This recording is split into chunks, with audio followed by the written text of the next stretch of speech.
సామాన్య మధ్యతరగతి ప్రజలకు ఊరట కలిగిస్తూ కేంద్ర ప్రభుత్వం జీఎస్టీ స్లాబులను సవరణ చేసింది. ఈ క్రమంలో కొన్ని నిత్యావసర వస్తువుల సరుకుల ధరలు తగ్గాయి. అయితే వస్తు సేవల పన్ను సంస్కరణల తర్వాత తగ్గిన ధరలు ప్రయోజనాలు సామాన్య ప్రజలకు అందుతున్నాయో లేదో నిర్ధారించుకోవడానికి కేంద్ర ప్రభుత్వం కీలక చర్యలు చేపట్టింది.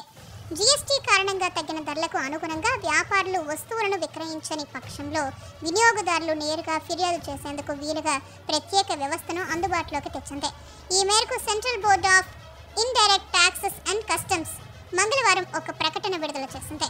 వినియోగదారులు తమ ఫిర్యాదులను నమోదు చేయడానికి 1915 అనే టోల్ ఫ్రీ నంబర్ను 8800001915 అనే వాట్సాప్ నంబర్ను ప్రభుత్వం ప్రారంభించింది.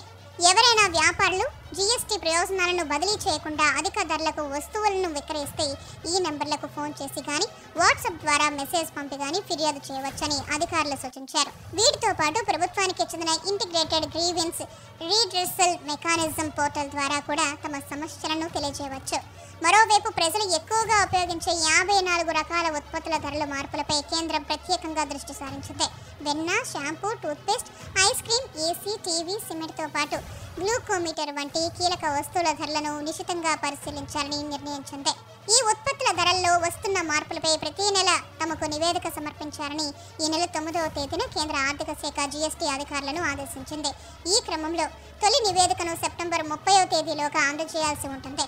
ఈ కామర్స్ సంస్థలు కూడా తగ్గిన ధరలకే వస్తువులను అందిస్తున్నాయా లేదా అనే అంశాన్ని కూడా ప్రభుత్వం పర్యవేక్షిస్తుంది.